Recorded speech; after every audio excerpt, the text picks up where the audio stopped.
नमस्ते दोस्तों, मैं Devinder Singh, advocate as well as chartered accountant. Simplifying GST has been the mantra over my YouTube channel. दोस्तों, आज जो केस लॉ मैं आपके साथ डिस्कस करने वाला हूं, उस केस लॉ का नाम है Shanu events versus state of Uttar Pradesh. इस डिसीजन को, इसकी जो जजमेंट आई है उसको डिसाइड किया हाई कोर्ट ऑफ इलाहाबाद ने, और जजमेंट लास्ट ईयर की है 5 अगस्त 2022 की, बट काफ़ी इंपॉर्टेंट जजमेंट है।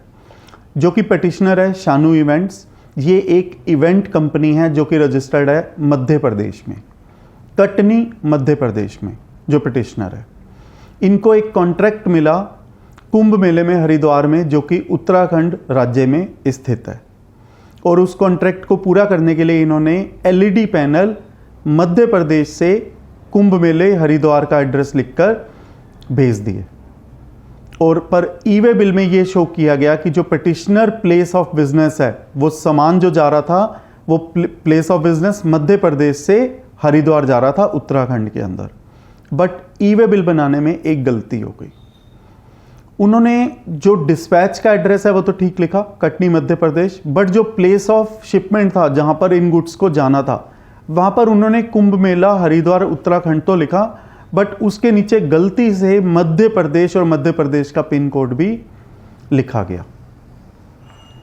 उत्तराखंड का एड्रेस भी लिखा गया, और प्लेस ऑफ डेस्टिनेशन में जहां पर इन गुड्स ने जाना था, जहां पर इस शिपमेंट ने जाना था, वहां पर गलती से मध्य प्रदेश और मध्य प्रदेश का पिन कोड भी लिखा गया। और इस वजह से जो टोटल डिस्टेंस है वो 1000 किलोमीटर की बजाय 100 किलोमीटर रह गया।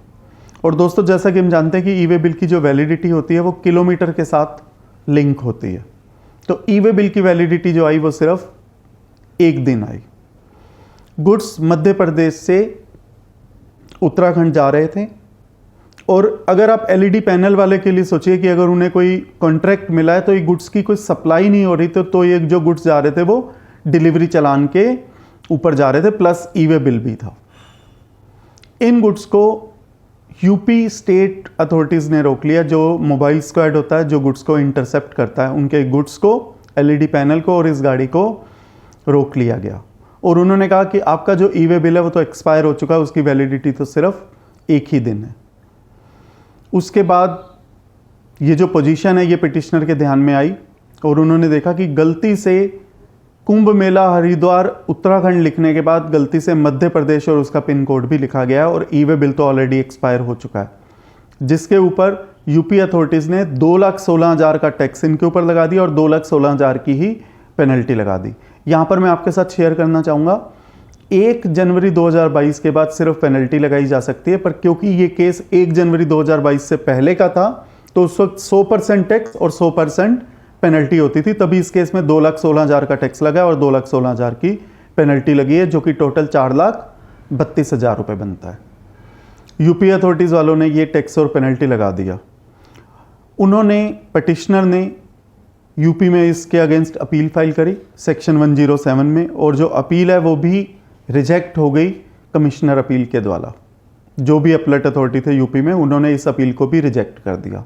जो जनरल जो प्रोविज़न है वो ये है कि अगर आप फर्स्ट अपीलेट अथॉरिटी के ऑर्डर से भी अगर एग्रीव्ड हो तो आप ट्रिब्यूनल में अपील कर सकते हो, पर क्योंकि जीएसटी में अब तक ट्रिब्यूनल बना नहीं है, इसलिए पिटिशनर ने under article 226 of constitution of India writ file करी हाई कोर्ट ऑफ इलाहाबाद में।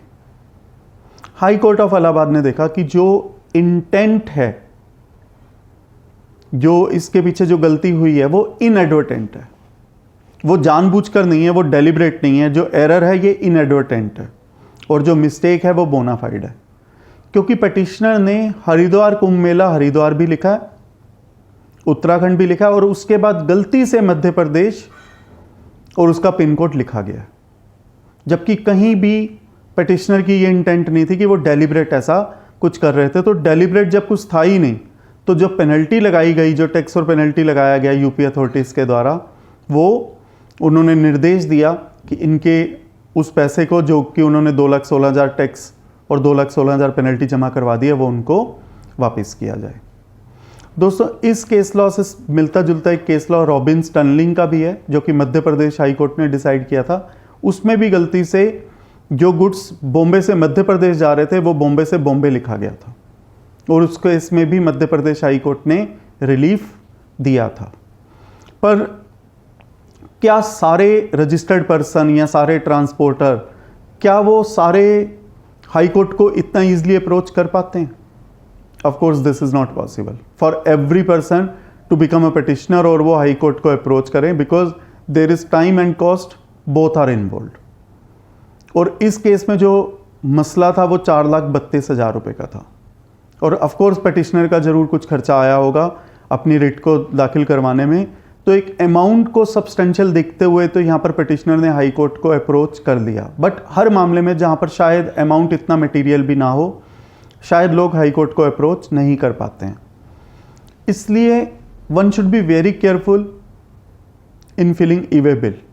अगर मैं रॉबिन्स टनलिंग केस की बात करूं या ये शानू इवेंट्स की बात करूं, गुड्स छूट भी गए और जो टैक्स और पेनल्टी भरा था वो वापस भी मिल गया, but one should be very careful while filling the e way bill, क्योंकि मैक्सिमम जो जजमेंट अभी तक जीएसटी में आई हैं वो सेक्शन 129 से ही संबंधित है। दोस्तों, मैं उम्मीद करता हूँ ये केस लॉ आपके बिजनेस एंडेवर्स के लिए, आपके प्रोफेशनल एंडेवर्स के लिए काफ़ी यूजफुल साबित होगा। धन्यवाद।